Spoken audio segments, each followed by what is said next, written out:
সরার তুষার, একটু আপনার কাছে জানতে চাই এই প্রসঙ্গেই যেটি উপদেষ্টা আসিফ মাহমুদ লিখেছেন, আবার কিছুক্ষণ আগে বাবুল ভাই বললেন যে বিষয়গুলো তার লেখা ধরে আমি একটু কয়েকটি পয়েন্ট বলি। আরজি সংশোধন অবৈধ মর্মে হাইকোর্টের রায় ভায়োলেট করে নির্বাচন কমিশন ট্রাইব্যুনাল এই রায় প্রদান করেছেন। এই যে হাইকোর্টের রায় ভায়োলেট করে, এটি একটি বিষয়। নির্বাচন কমিশন শুনানিতে অংশগ্রহণ না করায় একপাক্ষিক রায় হয়েছে, পরবর্তীতে কমিশন আপিল করেনি, এটি একটি বিষয়। এর কোনোটি কি আসলে স্থানীয় সরকারের বিষয় কিনা, মানে সে কি পক্ষভুক্ত কিনা? সে তো পক্ষভুক্ত হয়নি, তাহলে আদালতের সিদ্ধান্তের বাইরে গিয়ে বা আদালতের মানে রায়টিকে সে কেন গ্রহণ করতে চাইছে না? আদালতের রায়কে আপনাকে ধন্যবাদ, এবং আদালতের রায়কে তো চ্যালেঞ্জ করার সুযোগ আছে এখন, যেমন রিট হচ্ছে। তার আগে আমি একটু অন্য একটা প্রেক্ষাপটে বলি। এটা মোটেও আজকে ইশরাক সাহেব, এই যে আপনাদের টেলিভিশনের লাইভে আমি দেখলাম, ইশরাক সাহেব মোটেও ওই মেয়র হওয়ার জন্য আন্দোলন করছেন না, এটা তিনি নিজে পরিষ্কার করেছেন একটু আগে। তিনি বলেছেন আমি আমার নেতার সাথে কথা বলেছি, মানে অর্থাৎ তিনি কাকে ইঙ্গিত করছেন, ইউ নো দ্যাট। এভাবে নেয়ার মধ্যে কোনো বাহাদুরি নাই, আমাকে যারা চেনে তারা জানে। এই যে একটু আগে আমার প্রিয় বাবুল ভাই বললেন যে পুরান ঢাকার অনেক লোক এই আন্দোলনের সাথে যুক্ত আছে, সাধারণ জনগণ যারা ইশরাককে পছন্দ করেন। আমরা জানি ইশরাক সাহেব এবং সাদেক হোসেন খোকা তারা যেহেতু এই অঞ্চলের মানুষ, তাদেরকে অনেকেই সমর্থন করেন। তাহলে আমি বলবো যে যদি এখানে সাধারণ মানুষ থেকে থাকে, আপনারা তাদের সাথে প্রতারণা করছেন, ইশরাক সাহেব তাদের সাথে প্রতারণা করছেন, কারণ তাদেরকে আপনি নিয়ে এসেছেন মেয়র হতে চান এটা বলে, কিন্তু আপনি এখন এখানে করছেন হচ্ছে উপদেষ্টা আসিফের পদত্যাগ। এটাই হচ্ছে আপনার মূল ইস্যু। আপনি বলতে চাচ্ছেন যে আমরা আসলে দেখাতে চাচ্ছিলাম যে তারা যে আসলে একটা দলের প্রতিনিধি, কিভাবে তারা দলের প্রতিনিধি, এবং কথাগুলো অসংলগ্ন এবং পরস্পর বিরোধী। তারা রেফারেন্স দিচ্ছে যে দেখেন নাহিদ তো পদত্যাগ করে তারপর একটা দলে ঢুকেছে, আপনারাও সেটা করেন। তো আসিফ বা মাহফুজ তো আমাদের দলে ঢোকেন নাই। তারা যদি এই দলে আসতে চান, কিংবা আসিফ কি বলেছেন যে আমি যে কোনো দলে যেতে পারি, ধরে নিলাম তারা এনসিপিতেই আসবেন, ধরে নিলাম তারা যদি রাজনীতিতে আসেন কোনো একটা দলে আসবেন, তখন তারা উপদেষ্টা পদে থেকে আসলে আপনি প্রশ্ন করতে পারেন। তাহলে নাহিদকে তো আপনি রেফারেন্স হিসেবে এখানে টানতে পারেন না, এটা কিন্তু পরস্পর বিরোধী। মূল ব্যাপারটা যেটা তারা বোঝাতে চাচ্ছেন যে আসলে আসিফ একটা দলের হয়ে কাজ করছেন, কিভাবে কাজ করছেন এটা কিন্তু তার দাবি, এটা কিভাবে প্রমাণিত, ঠিক আছে?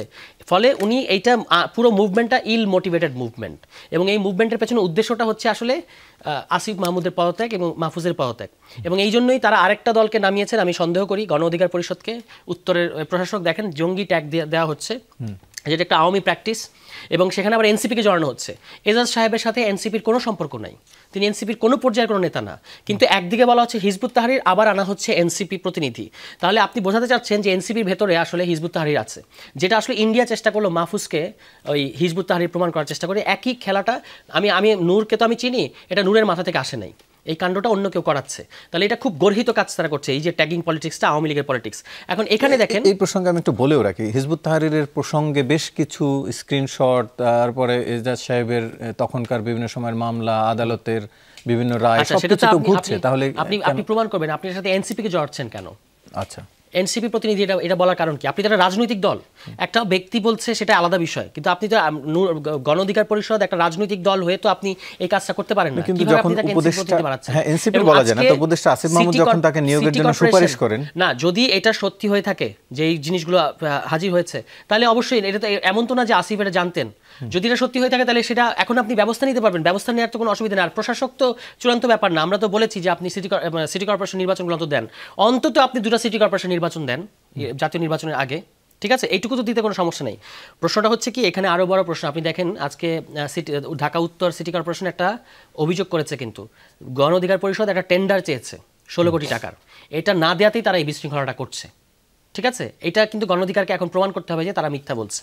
আর যদি সত্যি হয়ে থাকে তাহলে গণ অধিকার পরিষদের বিরুদ্ধে ব্যবস্থা নিতে হবে। তারা তো আমাদের বিরুদ্ধে হাজারটা দুর্নীতির সত্য মিথ্যা অভিযোগ তুলতে থাকে, এখন তাদের বিরুদ্ধে এটা আসলো কেন? ঠিক আছে? এবং নূরের বিরুদ্ধে অভিযোগ আছে, তিনি তার এলাকার মধ্যে প্রত্যেকটা বদলি নিয়োগে তার ভূমিকা আছে, আমি ওটাতে এখন যাব না। এই মামলাটার মধ্যে গুরুতর অসঙ্গতি আছে। আমি প্রথম কথা হচ্ছে যে আপনি আরজি চেঞ্জ করেছেন। আরজি চেঞ্জ করা যায় নির্বাচনী ট্রাইব্যুনাল আইনের মধ্যে 30 দিনের মধ্যে আপনি আরজি চেঞ্জ করতে পারবেন, 5 বছর পরে করতে পারবেন না। কিন্তু 5 বছর পর আরজি চেঞ্জ করা হলো এবং 2বার আরজি চেঞ্জ করা হয়েছে। আচ্ছা, আরজি এবার কারা চেঞ্জ করেছে? আরজি চেঞ্জ করতে পারবেন আপনি যদি কাউকে পাওয়ার অফ অ্যাটর্নি দেন, আপনার এভিডেভিট যদি কাউকে দেওয়া হয়। আরজি চেঞ্জ করেছে একজন তৃতীয় ব্যক্তি, একজন আইনজীবীর একটা ক্লার্ক এসে করা হয়েছে যিনি, এবং সিটি কর্পোরেশন আইনের 32 ধারা যদি আপনি দেখেন সেখানে কিন্তু বলা হচ্ছে যে এইভাবে আপনি তৃতীয় ব্যক্তি দ্বারা আরজি সংশোধন করতে পারবেন না 5 বছর। মামলার সাক্ষী হিসেবে যে সাক্ষীদেরকে ডাকা হচ্ছে তারা আসছে না কোর্টে, তারা গিয়ে ঢাকা আইনজীবী সমিতিতে গিয়ে সিগনেচার করে আসছে। সরকার এর পার্ট কেন মানে এর পার্ট তো নির্বাচন কমিশন। হ্যাঁ, নির্বাচন কমিশন যখন গ্যাজেট পাঠাচ্ছে স্থানীয় সরকারের মন্ত্রণালয়ের কাছে, গ্যাজেট সহ চিঠি পাঠিয়েছে, তাহলে তো এখন স্থানীয় সরকার মন্ত্রণালয়কে এটা রেসপন্স করতে হবে। এবং খেয়াল করেন এখানেও একটা খুব গুরুত্বপূর্ণ বিষয় আছে, যে ইস্যুতে আজকে আমরা আন্দোলনটা করলাম বা একটা প্রতিবাদ সমাবেশ করলাম। ওই আদালতের রায়ের পরে গ্যাজেট পাঠিয়েছে, গ্যাজেট সহ একটা চিঠি পাঠিয়েছে নির্বাচন কমিশন, জানতে চেয়েছে স্থানীয় সরকারের কাছে যে এখন তো আদালতের রায় আছে, আর কোনো আইনি জটিলতা আছে কিনা। এটার ফলো আপ হিসেবে আরও কিছু কোয়ারিজ, আরও কিছু জিজ্ঞাসা সহ স্থানীয় সরকার একটা চিঠি পাঠিয়েছে নির্বাচন কমিশনকে। এটা দুটো প্রতিষ্ঠানের মধ্যে নিয়মিত ফলো আপ চিঠি আদান প্রদান, আরও ব্যাপারগুলো পরিষ্কার হওয়ার জন্য। এখন ইশরাক সাহেব পোস্ট দিচ্ছেন ওই যে স্থানীয় সরকার নির্বাচন কমিশনের কাছে যে চিঠি পাঠিয়েছে, এই চিঠি উনি ফেসবুকে পোস্ট করে দিচ্ছেন। এটা ওনার কাছে গেল কিভাবে? তার মানে নির্বাচন, আমরা যে দাবি করছি যে নির্বাচন কমিশন নিরপেক্ষতা হারাচ্ছে এবং নির্বাচন কমিশনের মধ্যে মানে ঘাপলা আছে, এবং তারা আসলে এখানে আপনি দেখবেন যে এখানে ভেতর থেকে লিক করা হয়েছে চিঠিটা। এটা কিন্তু একটা এই শুধুমাত্র যে কোনো সভ্য গণতান্ত্রিক রাষ্ট্রে শুধুমাত্র এই একটা কারণে নির্বাচন কমিশনকে ভেঙে দেওয়া সম্ভব, মানে নতুন করে গঠন করা সম্ভব। এই প্রসঙ্গে আমি আসছি, কিন্তু আপনি যেটি ইশরাক সাহেবের কথা বলছিলেন, তার যে অভিযোগ সেটিও কি আসলে এক ধরনের প্রমাণ করে কিনা? তিনি একটি জায়গায় আমি দেখলাম যে তিনি বলেছেন যে মেয়র ফেয়ার পিছনে অন্তর্বর্তী সরকারের কতিপয় ব্যক্তির অন্তরে ক্ষমতার লোভ এবং এটি চিরস্থায়ী করার কুৎসিত সত্যটা বের করে আনাই ছিল মুখ্য উদ্দেশ্য। মানে তাকে যে হোয়াট আই হ্যাভ সেড, ওনার মুখ্য উদ্দেশ্য এটাই, যে ওনার মুখ্য উদ্দেশ্য হচ্ছে যে আসলে উনি জিনিসটাকে নিয়ে যাবেন উপদেষ্টাদের দিকে। কিন্তু উপদেষ্টারা যদি পক্ষ না হওয়ার পরও চেষ্টা করেন তাকে আটকানোর জন্য, স্থানীয় সরকার তো এখানে পক্ষ শেষ পর্যন্ত এটা স্থানীয় সরকারে যেতে হবে, কারণ শপথটা স্থানীয় সরকার মন্ত্রণালয়ে পড়াবে। তার মানে উনার উদ্দেশ্যটা উনি পরিষ্কার করেছেন, ঠিক আছে। এবং আমি বলবো যে যারা ইশরাক সাহেবকে গাইড করছেন তারা উনার রাজনৈতিক ক্যারিয়ারের জন্য খুব ভয়ঙ্কর ক্ষতিকর জিনিস ওনাকে ঠেলে দিয়েছেন। এই কাজটা তিনি করতে পারেন না, মানে আপনি ব্লাফ করতে পারেন না, এটা কিন্তু ব্লাফ। আপনি মেয়রশিপ, আপনি এটা পরিষ্কার করছেন যে মেয়রশিপটা আমার উদ্দেশ্য না, আমার এখন তিনি বলছেন আমার বাড়িতে এসে শপথ করানোর আপেক্ষিক বিষয়, যে উনি হয়তো মনে করছেন এটা ওনার জন্য ঠিক না। তাহলে আপনি শুরুতে ওই আন্দোলনই করতেন, উপদেষ্টা পদত্যাগের দাবিতে আপনি আন্দোলন করতেন। আপনি তো পরিষ্কার বলছেন যে আমার বাসাতে এসে শপথ পড়ালেও আমি এখন রাজি হব না।